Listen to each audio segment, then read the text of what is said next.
এর আগের পর্বে আমরা দেখেছি যে শ্রী ভগবান নিজ অঙ্গের মাল্য বস্ত্র অলঙ্কার আদি ধারণ করিয়ে শ্রী অঙ্গদকে অনেক বুঝিয়ে সুঝিয়ে বিদায় দিলেন।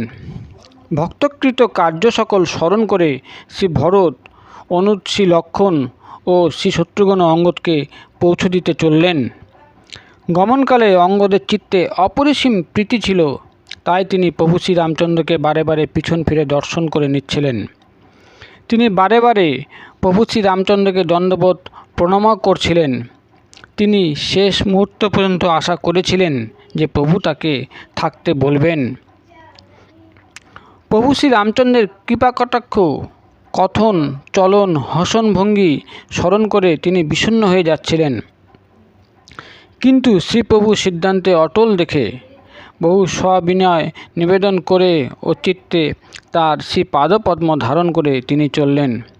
পরম সমাদরে সকল বানরকে যথাস্থানে পৌঁছে দিয়ে অনুজদের সঙ্গে নিয়ে শ্রী ভরত ফিরে এলেন। তখন শ্রী হনুমান সুগ্রীবের চরণ ধারণ করে মিনতি করে বললেন, হে দেব, 10 দিন শ্রী রঘুনাথের চরণ সেবা করে তারপর আমি আপনার চরণযুগল দর্শন করব। সুগ্রীব বললেন, হে পবননন্দন, তুমি মহাপুণ্যবান, তাই শ্রী ভগবান তোমাকে তার সেবায় নিযুক্ত করেছেন। বেশ, তুমি কৃপাকর শ্রীরামচন্দ্রের সেবায় নিত্যযুক্ত থাকো। এইরূপ বলে বানরগণ তৎক্ষণাৎ যাত্রা করলেন। অঙ্গদ বললেন, হে হনুমান, শোনো, আমি তোমাকে করজোরে বলছি, শ্রী প্রভুকে আমার দণ্ডবোধ প্রণাম নিবেদন করে বারে বারে আমার কথা মনে করিয়ে দিও। এইরূপ বলে বালিপুত্র অঙ্গদ চললেন আর শ্রী হনুমান ফিরে এলেন। তিনি প্রত্যাগমন করে শ্রী প্রভুকে অঙ্গদের অনুরাগের কথা জানালেন। তা শ্রবণ করে শ্রী ভগবান প্রেমে পরিপূর্ণ হয়ে গেলেন। কাকভূষুণ্ডী বললেন, হে শ্রী গরুর, শ্রীরামচন্দ্রের চিত্ত একেধারে বজ্রসম কঠোর, আবার পুষ্পসম অতিশয় কমল। তাহলে বলুন, তা কার পক্ষে বোধগম্য হওয়া সম্ভব? অতঃপর কৃপালু শ্রীরামচন্দ্র নিষাদরাজ গুহকে ডাকলেন আর তাকে অলঙ্কার ও বস্ত্র প্রসাদরূপে দিলেন। অতঃপর তাকে বললেন, এখন তুমিও ঘরে ফিরে যাও, সেইখানে আমার স্মরণ মননে নিত্যযুক্ত থেকো আর কায় মনোবাক্যে ধর্মপথে অবিচল থেকো। তুমি আমার সখা আর ভরতসম ভ্রাতা, অযোধ্যার সঙ্গে নিবিড় সম্পর্ক রেখো। শ্রীপ্রভুর কথা শ্রবণ করে গুহক কৃতকৃত্য হয়ে গেল। প্রেমানন্দে অশ্রুসজল হয়ে শ্রীপ্রভুর চরণ সংলগ্ন হল। গুহক অন্তরে শ্রীপ্রভুর পাদপদ্ম ধারণ করে ঘরে ফিরে গেল। অতঃপর সে তার আত্মীয় স্বজনকে শ্রীপ্রভুর গুণগান করে মুগ্ধ করল। শ্রী রঘুনাথের নয়নাভিরাম লীলা প্রত্যক্ষ করে অযোধ্যার জনগণ সুখরাজি শ্রীরামচন্দ্রের উচ্ছ্বসিত প্রশংসায় নিত্যযুক্ত হল। রামরাজ্য প্রতিষ্ঠা হওয়ায় ত্রিভুবনে আনন্দের হিল্লোল দেখা দিল। সর্বত্র শোক মুছে গেল, সকলে শত্রুতা ভুলে গেল। শ্রীপ্রভুর কৃপায় সকলে বৈষম্য বিস্মৃত হল। সকলেই নিজ বর্ণ ও আশ্রম অনুকূলে ধর্ম পালনে তৎপর হল। বেদ কথিত পথে গমন করে সকলেই সুখ ও সমৃদ্ধি লাভ করল।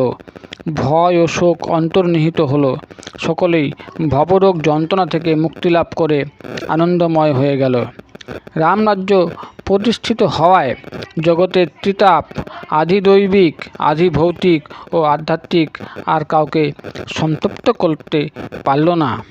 জনগণের মধ্যে পারস্পরিক প্রীতি বৃদ্ধি হলো। সকলেই বেদ কথিত নীতি অনুসরণ করে নিজ নিজ ধর্ম পালনে নিত্যযুক্ত থাকতে লাগলো। সত্য, শৌচ, দয়া ও দান রূপে চতুর্বিধ পথে ধর্ম জগতে প্রতিষ্ঠা লাভ করল। স্বপ্নও কোথাও পাপ রইল না।